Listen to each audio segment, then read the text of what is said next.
দুগ্ধপাম উদ্যোগৰ হিতাধিকাৰী বিতৰ্ক হিতাধিকাৰীৰ তালিকাত আন এক ৰাজনৈতিক ব্যক্তি মন্ত্ৰী পত্নী চিকিৎসক পত্নীক ঠিকাদাৰৰ পিছত এবাৰ ৰাজনৈতিক ব্যক্তি ৫০ লাখ টকাৰ ৰাজ সাহায্যযুক্ত আঁচনিৰ বাবে নিৰ্বাচিত মন্ত্ৰী অতুল বৰাৰ ঘনিষ্ঠ তালিকাৰ ১৪ নম্বৰত থকা কোন এই লীলাজ্যোতি ফুকন প্ৰতিদিন টাইমৰ হাতত আহি পৰিছে হিতাধিকাৰী লীলাজ্যোতি ফুকনৰ সবিশেষ ডিমৌ সমষ্টিৰ অগপৰ সভাপতি লীলাজ্যোতি ফুকন ২০১১ত থাউৰাৰ পৰা অৱতীৰ্ণ হৈছিল অগপ প্ৰাৰ্থীৰূপে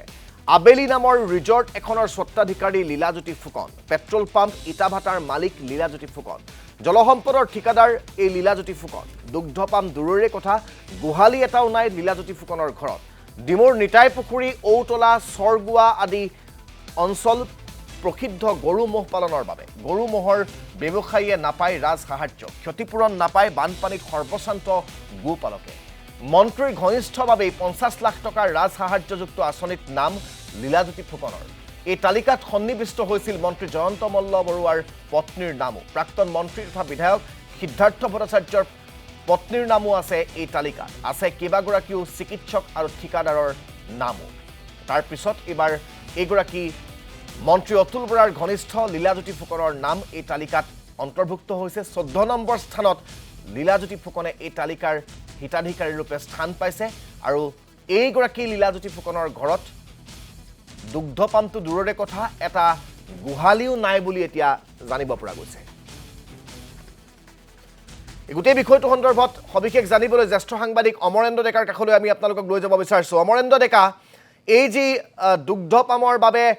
যি ৰাজ সাহায্যযুক্ত আঁচনি সেই আঁচনিখনত মন্ত্ৰী পত্নীৰ পিছত বিধায়কৰ পত্নীৰ পিছত এবাৰ নাম সন্নিৱিষ্ট হৈছে এইগৰাকী লীলাজ্যোতি ফুকনৰ যিগৰাকী অতুল বৰাৰ ঘনিষ্ঠ কিন্তু তাৎপৰ্যপূৰ্ণ কথাটো হৈছে যে তেওঁৰ ঘৰত এটা গোহালিয়ে নাই দুগ্ধপাম দূৰৰে কথা মুঠতে এতিয়া মন্ত্ৰী বিধায়কৰ ঘনিষ্ঠ হ'লেই চৰকাৰী আঁচনিত নাম সোমোৱাটো এক প্ৰকাৰ সহজ হৈ পৰিছে আৰু এয়া তাৰ প্ৰমাণ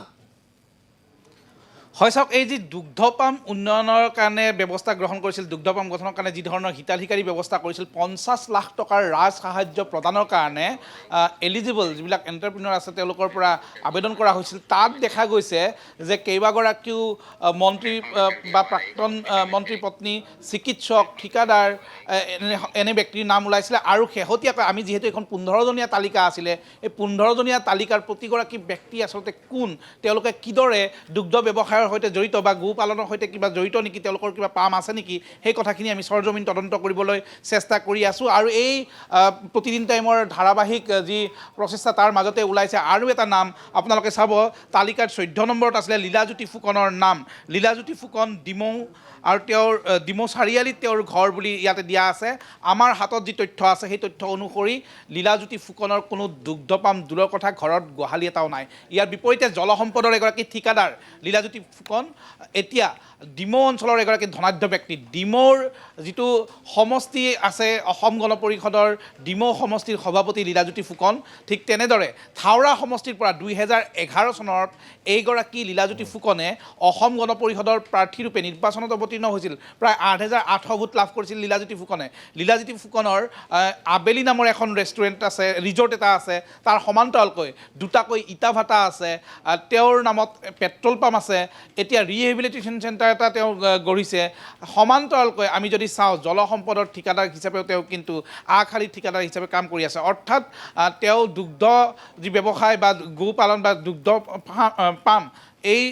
বিষয়সমূহৰ সৈতে কোনো প্ৰকাৰে জড়িত নহয় ইয়াৰ সমান্তৰালকৈ আমি যদি কওঁ ডিমৌ অঞ্চলৰ নিতাই পুখুৰীয়ে হওক ঔতলা হওক চৰখোৱা হওক এই অঞ্চলসমূহত কিন্তু গৰু ম'হ পালনৰ লগতে যথেষ্ট সংখ্যক লোক জড়িত হৈ আছে বহু দুগ্ধ পাম থকা ব্যৱসায়ী আছে তেওঁলোকে যথেষ্টখিনি নিয়াৰিকৈ অসমৰ যি অৰ্থনীতি এই অৰ্থনীতিত দুগ্ধ পামৰ যি ব্যৱস্থা সেই ব্যৱস্থাৰে তেওঁলোকে অৰিহণা যোগাই আহিছে কিন্তু যেতিয়াই বানপানী আহে তেতিয়া তেওঁলোকৰ গৰু ম'হ গাহৰি ছাগলী ইত্যাদি বানপানীত উঠি যায় তেওঁলোকে বিভিন্ন সময়ত বৰ বেয়া ধৰণে ক্ষতিগ্ৰস্ত হয় কিন্তু তেওঁলোকে কোনো ধৰণৰ ইঞ্চুৰেঞ্চৰ টকা লাভ নকৰে তেওঁলোকে কোনো সাহায্য লাভ নকৰে ইয়াৰ বিপৰীতে ডিমৌ অঞ্চলৰ ধনাঢ্য ব্যক্তিয়েই তেওঁলোকক বঞ্চিত কৰি এইদৰে দুগ্ধপামৰ আঁচনিৰ নামত অহা যি ৰাজ সাহায্য সেই ৰাজ সাহায্য কুক্ষিগত কৰাৰ এটা প্ৰচেষ্টাত অৱতীৰ্ণ হৈছিল সেই তালিকা আমাৰ হাতত পৰিছে আমি ইয়াৰ পূৰ্বে দেখুৱাইছিলোঁ কিদৰে মন্ত্ৰী জয়ন্ত মল্ল বৰুৱাৰ পত্নী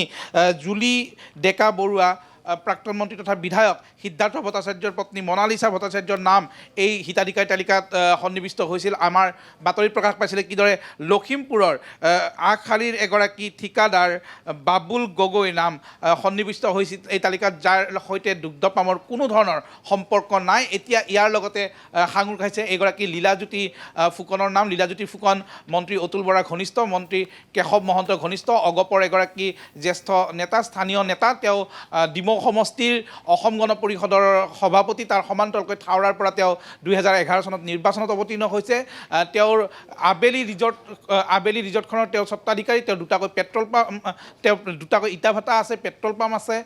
এনেদৰে তেওঁ ব্যৱসায়ৰ সৈতে জড়িত আৰু জলসম্পদৰ আগশাৰীৰ ঠিকাদাৰ। এতিয়া তেওঁ এই 50 লাখ টকাৰ যি ৰাজ সাহায্য, এই ৰাজ সাহায্য লাভ কৰাৰ যিটো প্ৰচেষ্টা, সেই প্ৰচেষ্টাৰ অংশীদাৰ হৈছিলে এই তালিকাত নাম সন্নিৱিষ্ট হোৱাৰ পিছতে। ৰাজদীপ, নিশ্চয়কৈ আপোনাক ধন্যবাদ জ্ঞাপন কৰিছোঁ এই মুহূৰ্তত সবিশেষ জনোৱাৰ বাবে অমৰেন্দ্ৰ ডেকা।